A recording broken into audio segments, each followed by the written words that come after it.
Diane Becker, a private web page developer. And I'm Marilyn Schlake, Associate Director with the Nebraska Edge program at the University of Nebraska-Lincoln. Welcome back to this Security Series segment on employee policies. We are assuming that you have an employee policy handbook for other aspects of your business relating to customer service, etc. But have you thought about your employees' online activities and privacy guidelines for business and customer information?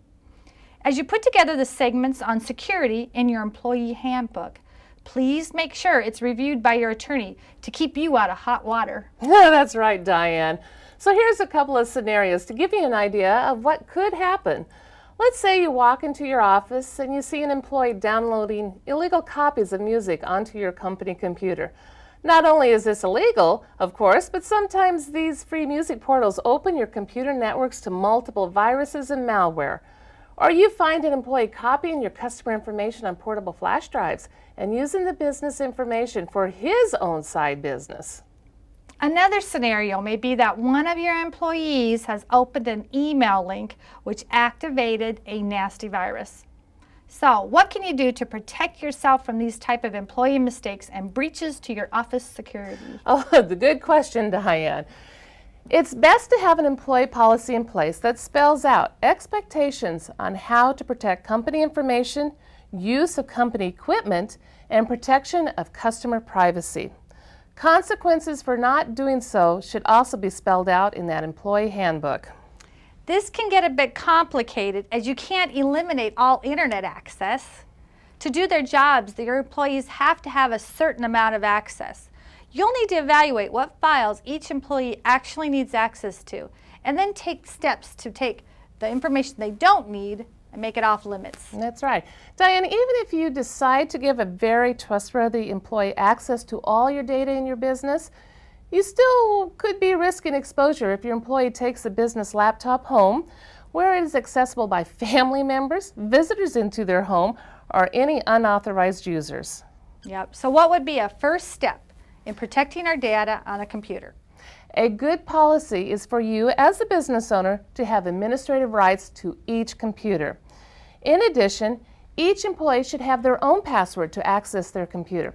This allows you as a business owner to have access to each computer and the ability to quickly delete users if you need to. Most employees only need to have standard accounts and privileges, which is your basic first level of security. But what if you have an employee who needs to get into certain areas of the computer data that's normally off limits to employees? That will depend on your business needs and the duties of that employee. You can give him access to certain folders, programs, or directories that other employees cannot access. No matter how small your business, you do not want to give everyone who sits down at your computer access to all your business information. That's definitely right. Well, the next level of security is protecting sensitive documents by encrypting them. An additional password will be needed to access these files. You can use the security feature built into most Windows and Mac operating systems that encrypts and password protects designated files or directories. Or you can install software that will also protect these files. The thing is, you must then remember the password to unscramble the document. So Marilyn, what are the risks if employees take office work home on a flash drive and plug the flash drive into their home computer? You will need to decide if your employees are permitted to copy information from your office computers onto portable drives. There is a security risk in this action. Not only is it easy for the information to fall into someone else's hands, there is always a possibility of them bringing a virus back from their home computers into your office computers. As an option, you may want to consider providing antivirus software for your employees when they work from home. Talk with your employees about your expectations for how these employees should manage their security issues when working from home. Once you know this, you'll want to make sure the policy is clear in the employee handbook.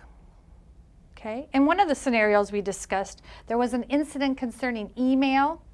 So what should be the guidelines for employees who access email using your business computers?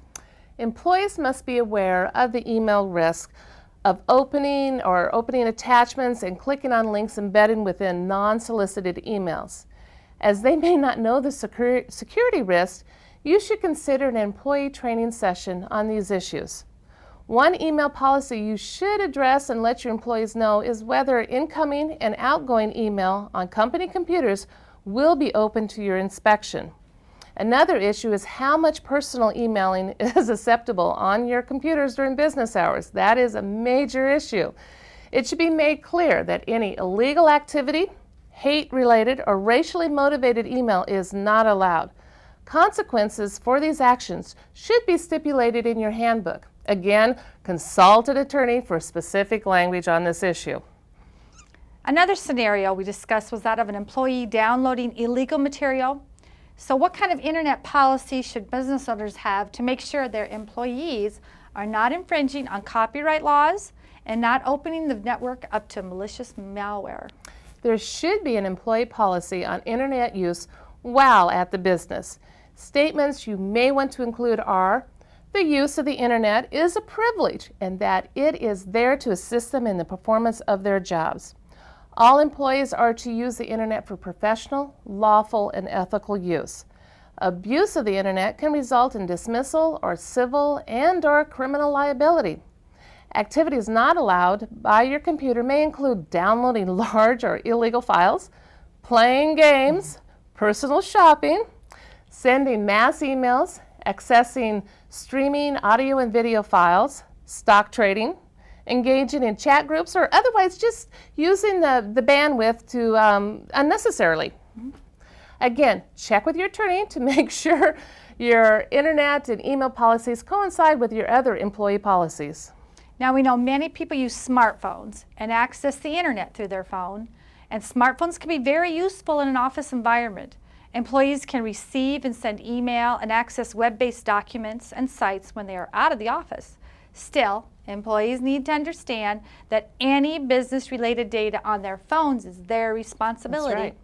So what are the business security risks for employees who use their smartphones? Good question, Diane, and this is an evolving situation.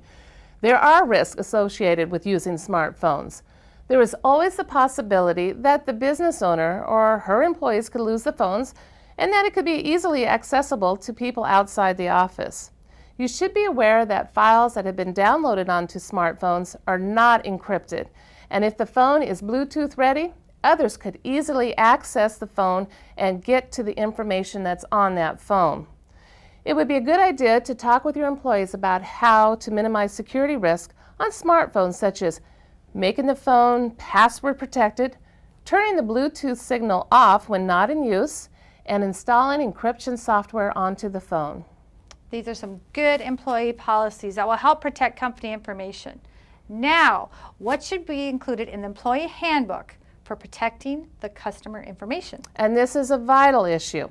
It's definitely a good idea to write up a confidentiality agreement and discuss it with your employees. Have them sign it so they are aware of the need to keep all the business-related information, including the customer data, confidential. Even small companies need a privacy policy. This helps to make sure your employees know what is expected of them, and it helps to ensure customers that company information is kept confidential. One policy you may want to consider is that if an employee handles credit card information or sensitive customer information, they would be subject to a background check. Again, when considering these employee policies, always consult your attorney. Right. Well, anything else that you want to mention about employees and your office security? You want to remind your employees not to leave sensitive documents or portable storage devices on their desk. You may want to have a safe available for them to put their devices in overnight. Software and customer files should also be locked away when not in use. A cross-cut shredder can be used to destroy unneeded copies of sensitive documents. Employees should also log off their computers when they leave their desks for a period of time. Advise them never to give out any customer or business-related information without contacting you or another supervisor in the office. Finally, you may also want to do some investigation into already existing company policies, such as guidelines on writing business letters, access to confidential information, personal use of the telephone systems, and sexual or racial harassment at work. It is important that your employee internet and employee email policy be compatible with all your company's existing policies. Well, I'm sure that following these steps when designing an employee policy will make your office data more secure. Well, that's all for now. This is your security squad signing off. Remember, don't gamble with your business. And keep your office data safe and secure.